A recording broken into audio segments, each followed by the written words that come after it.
Hey NFL fans, Tom Downey here. If you did not already know, we have a bunch of different team channels here at Chat Sports, including our Cowboys only one at youtube.com/Dallas Cowboys Report. Coming up next is one of those Cowboys videos. Now, if you're not a Cowboys fan, shout out your favorite team in the comments section, and maybe you can speak into existence that team becoming the next channel here at Chat Sports.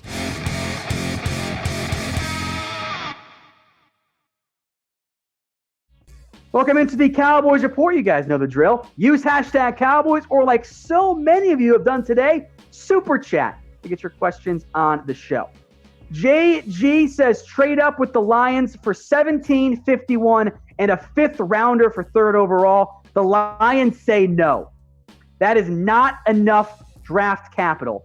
A fifth round pick, because remember, 17 and 51 gets you to around pick number 8.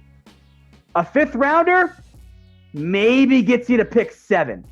Like, it doesn't actually move the needle very much there in the end. So I would love to get to number 3 if that was the cost.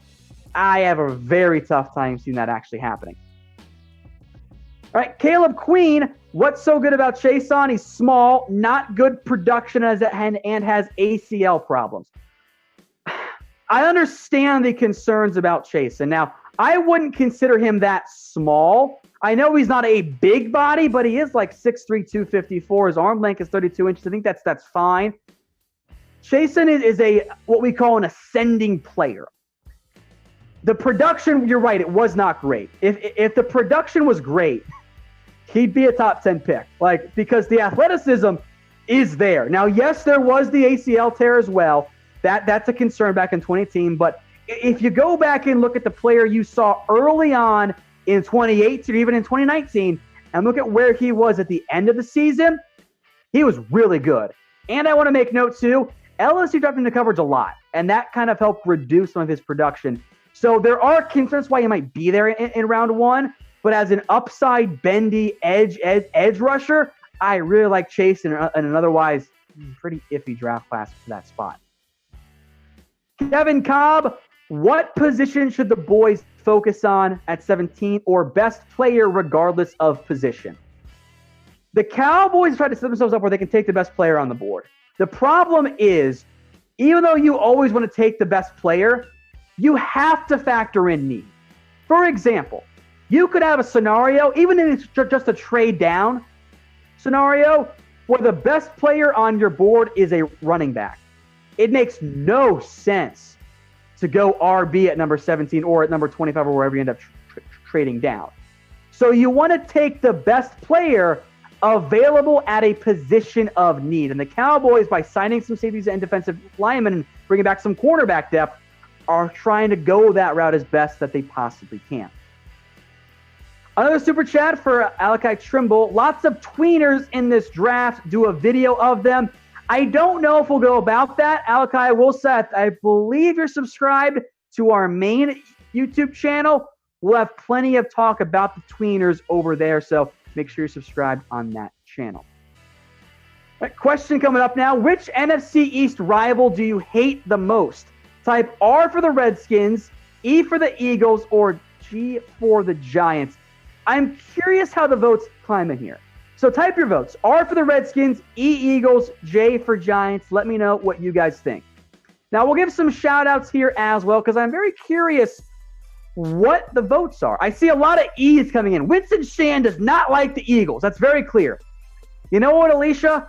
We're going to have to call this early, I think. I think it's Eagles in a landslide. I see the 90% Eagles coming in here. I see a couple of Redskins, a handful of Giants. I think 80% Eagles. Yeah, I think Eagles here clearly has won this particular vote. But keep them coming, R, E, or G. Super chat from Ethan Tyra. He says 17 to the Dolphins for 39 and 56. That is a pretty significant slide down for the Cowboys. You're moving down a full 20 picks. Now, in terms of what the trade value chart says, like you are moving down quite a bit here. The value ends up being pretty close to right. Maybe you're looking for actually a touch more in terms of the value. But I think that's close. 7, what you might try to do, Ethan, maybe you try and move down from like 17 to 21 and then do that trade. That might end up being the proper value. But if you do want to move down, I think the Dolphins would be interested in that particular deal. Gary saying, any chance Delpit is there in round 2? I say a slight chance, but I'm talking like 1 or 2%. Safeties are weird, but I think somebody in round 2 before the Cowboys, be it the Bears or the Bucks or the Colts even, or Bears again, or the Browns at 41 in particular make a lot of sense to me. I think somebody in round 2 pulls the trigger. I still think Delpit ends up being a pretty safe top, I'll say 41 for the Browns pick, draft pick this year. There are understandable, significant tackling concerns and some injury concerns, but I wouldn't anticipate Delpit being there in 51. However, if he starts to slide down into the early 40s, I might trade up if I were the Cowboys at that point. Jay Cochran, even with Poe and McCoy, would the Cowboys still go D-line in round 1? I think if Derrick Brown or Javon Kinlaw were there, yes, they would. The way the Poe and McCoy deals are structured, they are short-term solutions. You can get out of that deal after year 1 if you want. And both those guys are older. I don't know how much faith you guys have in Tristan Hill. Probably not very much right now. But I think that could be an option, but only if the value is right. You don't have to reach for anybody right now because you added those 2 players. Now, speaking of Poe and McCoy, Fatty's only 2020. It's not going anywhere. And in fact, the way that Fatty's only 2020 peaks is with a fat guy touchdown. I need that in my life next season. And if you guys want a Fatty's only t-shirt, get yours today. chatsports.com/Fatty's only. Shout out Teespring for hooking us up with that. chatsports.com/Fatty's only. That link is in the comments and it's in the description. So all you guys got to do is go click and figure out what color you guys want. All right, Troy Daniels. Dallas trades 17 to the Raiders for 19 and their 4th rounder this season. It's about right on the trade value. I think the Raiders would be amenable to that. And that's a revenge trade to the Eagles for what they did last year. Interesting idea. I don't hate it.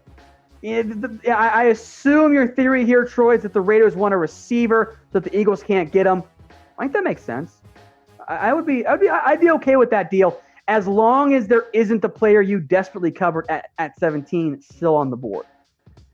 Longtime subscriber Film Productions coming in here. Do you see the Cowboys trading back a few spots in round 1? What would we get in return? Well, Film, we did run through some potential trade ideas. If you go down maybe 5-ish spots, you're going to be looking at an extra 3rd round pick somewhere in that range.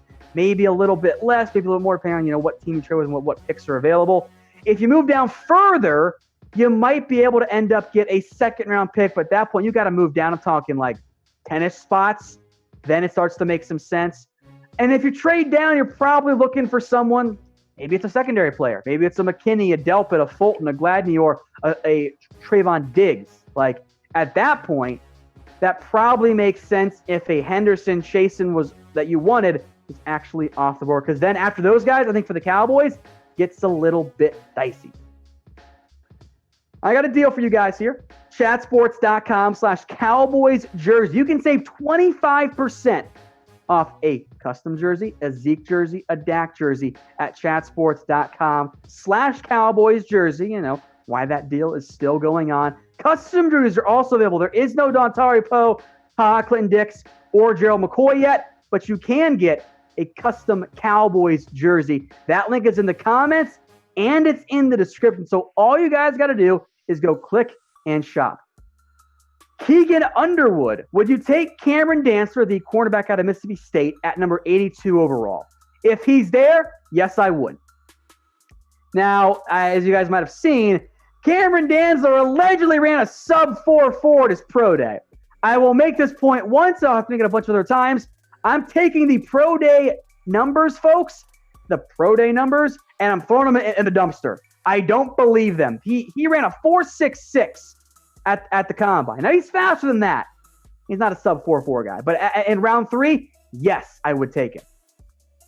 JayZ the Mime, do you think Dak will be a Cowboys great? I mean, I hope so, right? So far, so good. We've only seen 4 years of Dak. He's not yet entered his prime. If he continues to improve and grow, then yes, I think Dak is on his way to being a Cowboys great. But of course, you can't call him that quite yet. Speaking of greats, who is the best Cowboys player of all time? This is a very controversial question because there are a lot of routes you can go. Roger Staubach could make sense. Troy Aikman could go. Bob Lilly if you want to really throw back the clock there. There are a ton of great Cowboys players. I see Emmitt Smith in there. That's a pretty good one as well. I like that pick.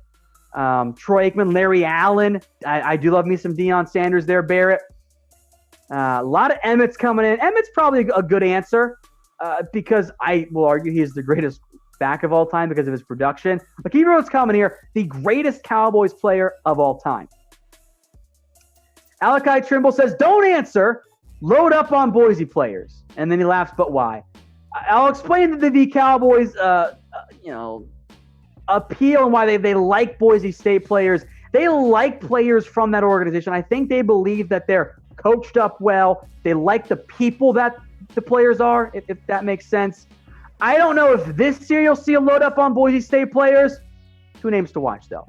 Curtis Weaver, the edge rusher, maybe a round 2, round 3 target for Dallas. And then John Hightower, a vertical speedy receiver who could be a day 3 target for Dallas. Next up from Alan Williams. After the draft, will Dallas still sign players from free agency? If they are, who do you want Dallas to sign? I think you have to wait and see what happens. You have to see what's going on in terms of what you did in the draft. If you went quarterback and receiver early, let's say round 1, round 2, guess what? I don't need to go out and sign a cornerback in free agency. I don't need to go out and sign a receiver in free agency. If you can't address those spots, then I come back and take a look at it. So from that perspective, I think you have to go at this one with less than 2 weeks to go. It is draft first. Then you can revisit and figure, okay, what other spots do I want to try to address here and take care of when it comes to the holes left on my roster. But I think looking at defensive line, probably still some depth, cornerback, receiver, all makes some sense. All right, Winston Shan, would you pick Curtis Weaver in the 2nd? I think there's a path or a possibility that Weaver would be the best player left on my board in round 2. But I think there'd probably be somebody else. So I wouldn't hate that. I don't know what Weaver is, how he's viewed in the NFL community. I think he's going to be a pretty divisive player. But I would be okay with Curtis Weaver in round 2. I just think there's probably going to be a better player that I'll end up preferring. Jay Cochran, again, we took a chance on Aldon Smith. Why not take a chance on Josh Gordon? It's a good question. Yeah, you're also taking another chance on Randy Gregory too, in all likelihood. I mean, at this point, why not, right? Like, let's just bring them all in and see what happens. Gordon's issues are different than Alden's issues. They're different than Gregory's issues. They're all different people with different problems. Sure, you can try it, but I'm kind of in the same boat. Let's take a look at the draft first. You might get a draft guy, and then you might not need a receiver necessarily.